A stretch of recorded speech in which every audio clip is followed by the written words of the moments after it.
Bienvenue sur la récap de l'actu des sondages. C'est Stats et Société, la chaîne qui vous parle de stats et de sujets de société. Et cette semaine a été assez particulière et on pourrait dire particulièrement tendue. Beaucoup d'actualités, donc on va y revenir juste après. On a eu aussi pas mal de petits mouvements entre les candidats. On verra aussi. Et ça a été une semaine extrêmement intéressante sur certains rapports de force. Donc maintenant, je ne vais pas vous spoiler plus que ça, et on va passer aux faits de société. Donc pour les faits de société, je vous ai fait une petite sélection.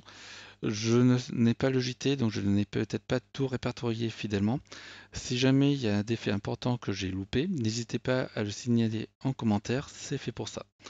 Donc on commence par la condamnation d'Éric Zemmour, c'était en début de semaine. C'est rare qu'un candidat soit condamné durant une campagne électorale présidentielle. Mais donc c'est arrivé à Eric Zemmour, donc c'était au sujet de propos sur des mineurs isolés, sur les mineurs isolés. Donc c'était sur CNews il y a quelques semaines ou quelques mois. Et il a été condamné donc en début de cette semaine en première instance. Là-dessus, concernant Eric Zemmour, il y a une actualité aussi sur les ralliements, puisqu'il a eu le ralliement de Gilbert Collard après avoir eu le ralliement de Guillaume Pelletier des Républicains. Donc Gilbert Collard qui est proche du Rassemblement national sans y adhérer. Donc maintenant, on va passer au fait d'actualité suivant. Hop, suivant, voilà. Donc je suis encore un petit peu malade, même si c'est pas le Covid, hein, je suis testé négatif, je suis quand même qu'à contact. Mais voilà, donc désolé pour la voix, en plus que l'élocution est l'un des buts de cette chaîne. Donc l'adoption de la loi sur le pass vaccinal, donc cette semaine, c'est un autre fait important. Cette loi avait été modifiée par le Sénat, il est revenu à l'Assemblée nationale qui l'a remis en grande partie sur sa version d'origine. Ensuite, c'est passé au Conseil constitutionnel qui a validé presque entièrement la loi. Il y a eu un morceau d'article qui a été invalidé, mais c'est tout. Donc on peut dire que la loi a été validée par le Conseil constitutionnel et donc adoptée. Ensuite, on a eu le discours d'Emmanuel Macron devant le Parlement européen. Ça fait beaucoup de bruit, notamment dans les réseaux sociaux. Donc, en fait, c'était au sujet de la présidence française de l'Union européenne. Donc, dans 6 mois, la France dirige l'Union européenne. Et c'est dans ce cadre-là qu'Emmanuel Macron a fait ce discours. Là-dessus, certains groupes parlementaires ont mis en avant leurs représentants français. Donc, Manon Aubry, par exemple, pour la France insoumise. Yannick Jadot pour le groupe des écologistes. Et, et donc leurs interventions étaient malgré tout assez portées sur la politique nationale. Et ça, on va dire, un petit peu inconforté pas mal de députés européens qui étaient agacés donc du coup d'avoir en fait une sorte de débat de la présidentielle française dans le Parlement européen, alors que ça aurait dû être un débat sur les orientations politiques de l'Union européenne, notamment le représentant du groupe des libéraux centristes du Parlement européen qui s'est montré très agacé par l'intervention de Yannick Jadot par exemple. Donc là encore, on va voir un peu plus tard si cela a eu un impact ou pas sur les intentions de vote. Ensuite, pour terminer, donc Jean Castex, le Premier ministre, a annoncé plusieurs mesures d'assouplissement des mesures sanitaires. La mesure. Donc, ça vient contrebalancer un petit peu l'adoption de la loi sur le pass vaccinal qui est au contraire assez restrictive là-dessus. Il faut savoir que le variant Omicron a un impact très important sur la France. 300 000, 400 000 personnes diagnostiquées chaque jour, donc, et dont une personne qui vit avec moi à la maison là-dessus et qui va très bien, je vous rassure tout de suite. Donc du coup, ce qui se dit, c'est que finalement ce variant serait probablement le dernier variant. C'est en tout cas le pari que semble faire le gouvernement et le pari que font aussi certains scientifiques à la PHP. Donc voilà. Et que du coup, ben, cette grosse contamination, alors ces grands nombres de contaminations, je vais y arriver.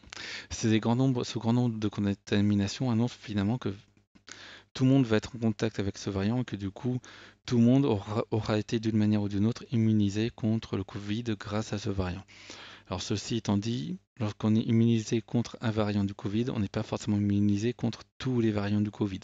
Donc c'est là la petite chose à rappeler, donc à voir si ça sera effectivement le dernier variant ou pas. Maintenant, on passe aux chiffres. Alors attendez, je vais m'éclaircir la voix.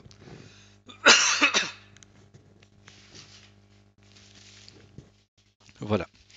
Donc on continue. Donc on continue ici avec les chiffres du premier tour. Donc c'est une compilation de tous les sondages de la semaine. Alors il y a les instituts IFOP, OpinionWay, Ipsos, Harris et Cluster 17. J'ai compté qu'une seule fois OpinionWay. Tout simplement parce que comme ce sont les mêmes méthodologies, ça aurait été un peu bizarre de compter deux fois, même s'ils ont fait un rolling et un sondage. Et je ne mets pas le poids des échantillons, tout simplement parce que les corrections que font les instituts de sondage, pour moi, en soi, vaut bien la précision de la taille des échantillons. Et voilà. Désolé. Donc voilà, donc qu'est-ce qu'on peut dire? Donc Emmanuel Macron est toujours en tête à 24,5 grosso modo, donc il oscille entre 24 et 25%. Classique si je puis dire. Valérie Pécresse et Marine Le Pen sont toujours au coude à coude, avec léger avantage pour Marine Le Pen, donc 0,5 points d'écart. Suivi ensuite par Éric Zemmour à 13,2. Donc Éric Zemmour qui a sauvé sa semaine, on y reviendra un tout petit peu après les chiffres. Jean-Luc Mélenchon à 9,9. Alors sans le sondage Ipsos, il serait un tout petit peu au-dessus de 10%, mais il ne serait pas non plus à 11-12. Hein. Il aurait été autour des 10% de toute manière. Yannick Jadot qui arrive à rester en tête du centre-gauche à 5,7% et qui continue à surnager, au-dessus des 5%. Christiane Taubira 4,7%. On voit que son arrivée en campagne un petit peu fait du mal, puisqu'il était à 7% avant. Mais sinon, c'est surtout les autres candidats de gauche. Donc Anne Hidalgo et Arnaud Montebourg qui ont fait les frais de l'arrivée de Christiane Taubira et un petit peu aussi Vincent Roussel du Parti communiste. Dans l'ensemble, ça n'a pas été pas une très bonne semaine pour les petits candidats, notamment Dupont-Aignan qui a eu aussi une petite baisse. Voilà. Autre fait d'ailleurs, Arnaud Montebourg qui a quitté la campagne électorale cette semaine. Donc ça aussi, ça fait malgré tout un point d'intention de vote qui a pu être récupéré par d'autres candidats. Maintenant, on va revenir sur le duel Valérie Pécresse et Marine Le Pen. Comme on peut voir, Valérie Pécresse qui avait réussi à recoller à Marine Le Pen la semaine dernière, finalement perd légèrement de terrain. Alors c'est pas vraiment... on voit que les chiffres sont quand même serrés, que la baisse est, même sur 3 semaines, reste insignifiante par rapport aux marges d'erreur. On est en dessous du point. Cependant, ce qu'on peut dire, voilà, c'est qu'elle n'arrive pas à passer vraiment devant Marine Le Pen. Et inversement, idem pour Marine Le Pen, qui du coup, on peut dire, a réussi à résister à la remontée de Valérie Pécresse cette semaine, mais qui n'arrive pas non plus à s'en détacher. On remarquera que Éric Zemmour, mine de rien, reste à 3 points de ces deux personnes et donc est légèrement plus proche de Valérie Pécresse et Marine Le Pen qu'il ne l'est de Jean-Luc Mélenchon. Donc voilà, même si ça ne se joue pas grand-chose et qu'on peut pratiquement dire qu'ils sont entre les deux. Donc voilà, donc là on a fait le tour des intentions de vote du premier tour et de ce qu'on peut en penser. Alors les variations n'ont pas l'air d'être très fortes, mais pour certains candidats, ça a été quand même un peu plus important. Zemmour a par exemple connu un mauvais début de semaine et s'est bien repris. Notamment, on peut dire que sa condamnation ne l'a pas affecté négativement, peut-être même au contraire. Et en plus, il avait connu des ralliements. Quant à Jean-Luc Mélenchon, il a démarré sa campagne et il continue à dominer donc l'ensemble de la gauche, même si il n'arrive pas encore à s'installer vraiment dessus des 10%. Donc ça va être un gros enjeu et on va voir ça un peu plus tard dans la vidéo. Donc on continue maintenant sur le second tour. Alors, ces chiffres du second tour sont très importants puisqu'on voit que Emmanuel Macron, 54 et 56%, c'est pas une grosse différence que ce soit face à Valérie Pécresse et face à Marine Le Pen. C'est là qu'on peut dire que la semaine n'a pas été très bonne pour Valérie Pécresse, puisque la semaine dernière, on aurait été plutôt autour de 52-48%, puisqu'il y avait un institut qui donnait 50-50, un autre 52-48, et les autres c'était plutôt de 53-47, donc ou 54-46, mais ça aurait été voilà, autour de 52-48. Donc l'écart est agrandi. Pas de gros changements pour Emmanuel Macron contre Marine Le Pen. Peut-être un léger resserrement. On est peut-être passé de 57 à 56, quoi. 57 43 à 56 44. Alors qu'est-ce qu'on peut en penser? C'est que la stature de Valérie Pécresse, qui parie énormément sur le fait qu'elle est celle qui peut battre Emmanuel Macron au second tour de la présidentielle, a été assez écornée durant cette semaine. C'est pas une bonne nouvelle pour sa candidature, puisque c'est quand même un argument de campagne qu'elle semble reperdre à nouveau. On va voir comment va être la semaine prochaine, mais ça va être assez crucial pour la candidature de Valérie Pécresse. Être en mesure de se rapprocher le plus possible d'Emmanuel Macron au second tour pour pouvoir dire qu'elle est en mesure de le battre. Là, avec les chiffres, c'est pas tout à fait le cas. On passe maintenant à la candidature de Jean-Luc Mélenchon, donc on va voir plus en détail. Donc j'avais dit la semaine dernière qu'un gros enjeu pour lui c'était d'essayer de s'installer au-dessus des 10%. Alors il reste autour des 10%, il ne s'est pas enfoncé sous les 10%, 9,9 on est à 10%. Mais par contre il n'a pas réussi à continuer sa progression, donc il était sur une marge de croissance, et il n'a pas tout à fait réussi. Alors il faut savoir qu'en début de semaine, le pari semblait être gagné, donc plusieurs instituts le donnaient plutôt à 11%. Là, il est revenu à 10%. Effectivement, il y a eu cet institut l'Ipsos, mais c'est aussi le cas de Opinionway qui lui a fait perdre un petit point en fin de semaine. Les enjeux prochains, essayer de dépasser Zemmour, donc devenir le quatrième homme de la campagne électorale, ce qui lui permettrait d'être un jet de pierre, si je puis dire, de Valérie Pécresse et de Marine Le Pen. Pour le moment, ce n'est pas le cas. Alors, il faut savoir qu'en plus, le premier tour se rapproche. On y a 10 semaines du premier tour, c'est le 10 avril, donc ça se rapproche de plus en plus. Et ça va être donc un enjeu pour Jean-Luc Mélenchon, c'est vraiment passer ce seuil des 10% pour vraiment s'installer comme étant un grand candidat de cette campagne électorale. Donc, est-ce qu'il peut être le second tour? Personnellement, je continue à dire que c'est éventuellement possible, surtout du fait que Valérie Pécresse et Marine Le Pen sont toutes les deux assez bas. Comme on l'a vu, c'est du 7%. Elles ne sont pas vraiment à 18-19%, mais sont plus proches des 16% et parfois de 15% chez certains instituts, comme Cluster 17 et l'Ipsos. Ça fait quand même deux instituts qui donnent 15% voire moins pour ces deux candidates. Donc, affaire à suivre. On va passer maintenant à Yannick Jadot.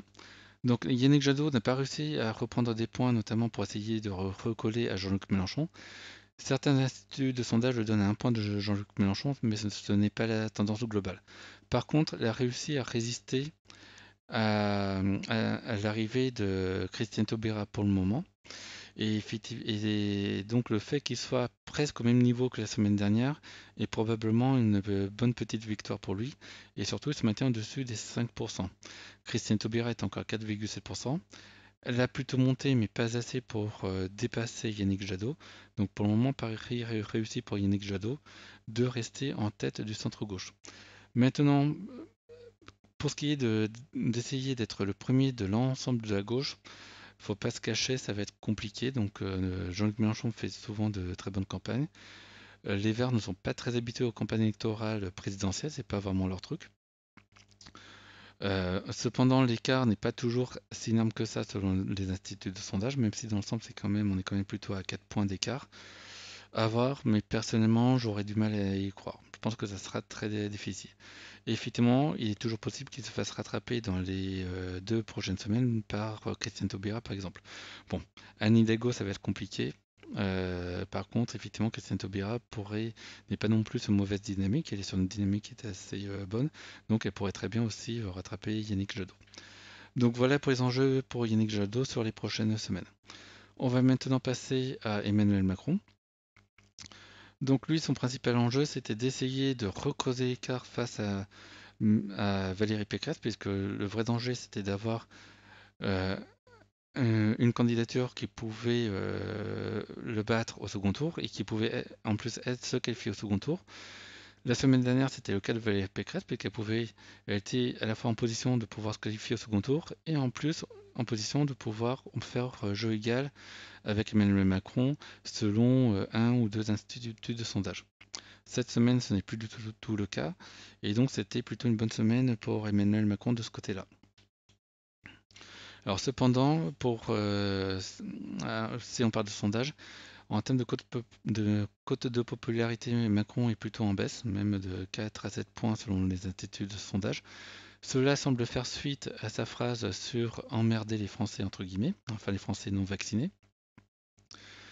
Il se trouve, alors au vu des intentions de vote, on peut parier que cette baisse de popularité concerne surtout des gens qui n'avaient de toute manière pas l'intention de voter pour lui, puisque on voit que ça ne l'a pas trop affecté en intention de vote. Sa popularité oscille selon les instituts entre 35 et 45%. Voilà pour avoir un grosso modo les chiffres. Maintenant, forcément, lui, son objectif, ça va être de rester en tête le plus longtemps possible et éviter de se faire rattraper par un candidat des intentions de vote de second tour.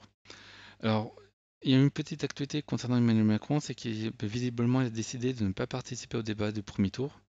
Alors, jusqu'au début de la campagne électorale officielle, ça paraît assez logique puisqu'il est déjà président de la République, il n'a aucun intérêt, il va vouloir conserver sa stature de président de la République, c'est ce qu'il a fait au Parlement européen, où il a surtout parlé de sujets européens. Ce qui a permis du coup de reprocher, par exemple à Manon Aubry, le fait d'avoir parlé plutôt d'éléments qui rentraient plutôt dans le cadre d'une campagne électorale présidentielle française. Et donc son jeu, ça va être d'être le plus longtemps possible président de la République et de se faire candidat le plus tard possible. L'idée, c'est d'essayer d'avoir une stature de président de la République le plus longtemps possible. Donc voilà concernant Emmanuel Macron. Maintenant, on va passer... j'ai fait une petite erreur, c'était la semaine 4. En jeu pour la semaine 4, et évidemment essayer de creuser les écarts. Bon, voilà. Donc maintenant, concernant Valérie Pécresse, donc elle, son objectif, c'était d'essayer de distancer Marine Le Pen. Donc là, encore une petite faute de frappe, je suis vraiment désolé. C'est d'essayer de distancer Marine Le Pen au premier tour. Elle n'a pas réussi à atteindre cet objectif. Elle reste encore au coude à coude. Elle est même un petit peu derrière en ce moment Marine Le Pen. Donc dans certains instituts de sondage, à un moment donné, c'était carrément 2 points derrière. Maintenant, c'est quand même plus resserré. C'est un point tout au plus, mais c'est quand même derrière. Et surtout, son avantage sondage du second tour a pas mal diminué. Elle pouvait prétendre à faire jeu égal avec Emmanuel Macron ou à s'en rapprocher de pas mal. Maintenant, elle est plutôt presque à faire jeu égal avec Marine Le Pen dans les intentions de vote de second tour si jamais elle est opposée à Emmanuel Macron. Donc ça, c'est un gros point de danger pour Valérie Pécresse. On va voir comment elle va poursuivre la campagne électorale. Il y a à la fois la tentation, donc elle avait la tentation de sortir le Karcher, donc de descendre dans l'arène et de, entre guillemets, de se battre face à Marine Le Pen et Éric Zemmour sur les thèmes de l'insécurité. Il y a aussi notre stratégie qui consisterait à présidentialiser son image. C'est ce qu'avait tenté auparavant, comment dire, Xavier Bertrand. Bon, ce qui ne lui avait pas forcément réussi. Donc, à voir quelle va être sa stratégie pour essayer de recoller Emmanuel Macron dans les intentions de vote de second tour et surtout d'essayer de vraiment passer devant Marine Le Pen au premier tour, ce qui n'est toujours pas fait. Et justement, Marine Le Pen, elle, finalement, ça a été une semaine plutôt pas trop mal, puisqu'elle est repassée devant Valérie Pécresse sans pouvoir s'en détacher. Et dans certains sondages, elle a un petit peu réduit son écart avec Emmanuel Macron au second tour. Euh, donc, autre bonne nouvelle pour Marine Le Pen, c'est qu'elle se tient toujours à bonne distance d'Éric Zemmour, donc devant Éric Zemmour. Alors cependant, dans la semaine, plusieurs personnalités du Rassemblement national semblent être intéressées par la candidature d'Éric Zemmour. Plusieurs ralliements, donc soit déjà eu lieu, soit vont avoir lieu visiblement. Et c'est source de tension au sein du parti politique. Donc voilà pour Marine Le Pen. À voir ce qui va se passer la semaine prochaine. Mais toujours est-il, elle est au coude à coude avec Valérie Pécresse, mais un tout petit peu devant actuellement. Donc on termine par Éric Zemmour, donc, qui n'a pas réussi à se rapprocher de Marine Le Pen et de Valérie Pécresse en intention de vote. Par contre, il a évité de se faire rattraper par Jean-Luc Mélenchon. À un moment donné, dans la semaine, certains sondages le donnaient à 1,5 point, voire un point de Jean-Luc Mélenchon, donc 1,5 point en tout cas, donc très proche de Jean-Luc Mélenchon. Et c'est vrai qu'il termine la semaine en sauvant les meubles, si je puis dire. Donc sa quasi-stabilité ne cache pas mal de variations qui ont été intra-hebdomadaires, si je puis dire. Maintenant, son enjeu, ça va être d'essayer de se rapprocher de Marine Le Pen et de Valérie Pécresse, puisque là, il est quand même distancé de 3 points. Donc, l'idée pour lui, c'est qu'il faudrait qu'il puisse être au moins avec une distance inférieure aux marges d'erreur des sondages, ce qui n'est pas toujours le cas actuellement. Voilà. Alors, petit commentaire personnel, je ne suis pas certain que. Alors, je ne sais pas si Éric Zemmour joue vraiment la campagne pour devenir directement président de la République. S'il est en position 2, peut-être qu'il ne refuserait pas. Mais je me demande si l'un de ses objectifs, ce n'est pas de préparer le terrain pour Marion Maréchal Le Pen en 2027. Il y a pas mal de commentateurs qui parlent de cette hypothèse-là. On sait qu'il est assez proche idéologiquement de Marion Maréchal Le Pen. Il avait notamment fait son discours lors de la convention organisée par Marion Maréchal Le Pen. Alors dites-moi ce que vous en pensez. Est-ce qu'il est là pour, euh, pour préparer le terrain de Marion Maréchal Le Pen ou au contraire il veut à tout prix être président de la République et tant pis et qui pourrait par exemple se représenter en 2027 quand bien même Marion Maréchal Le Pen serait elle-même candidate. Donc à voir là-dessus. Donc nous avons fait un petit peu le tour des différents candidats, de là où ils en sont. Alors, je vais faire un dernier commentaire sur les commentaires sous les vidéos. Alors, beaucoup de personnes me prêtent des intentions politiques et autres. Alors, titre personnel, j'essaie d'être le plus neutre possible sur mes intentions politiques. Alors, j'ai mes propres avis, mes propres opinions. Elles ne sont pas forcément ceux des personnes qui sont abonnées, pas forcément ceux des personnes qui suivent la chaîne. À titre personnel, je préfère respecter tout le monde, même si je n'aime pas leurs opinions politiques. Et j'attends un petit peu de tout le monde aussi ce même respect vis-à-vis des autres. Euh, Là, c'est une présidentielle. Je sais que les débats sont souvent tendus pour la présidentielle. Mais voilà, et c'est aussi pour ça que j'évite d'utiliser des mots genre facho, gauchiste et autres.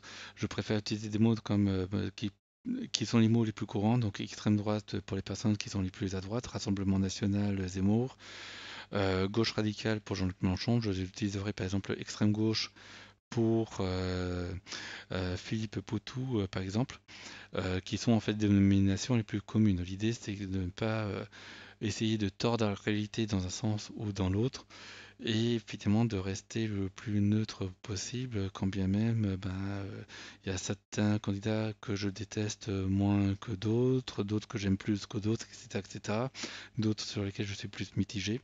Voilà. Donc voilà, dans tous les cas, l'idée c'est pas non plus de me dire le plus neutre possible, etc. Je sais bien que c'est impossible, mais simplement qu'on ait au moins ce respect entre nous tous. C'est vraiment ça. Plus que personne ne peut être 100% neutre de toute manière. Mais si on peut tous se respecter, c'est déjà pas mal. Voilà là-dessus, je vous souhaite une bonne fin de journée et je vous dis à ciao, bye bye, au revoir.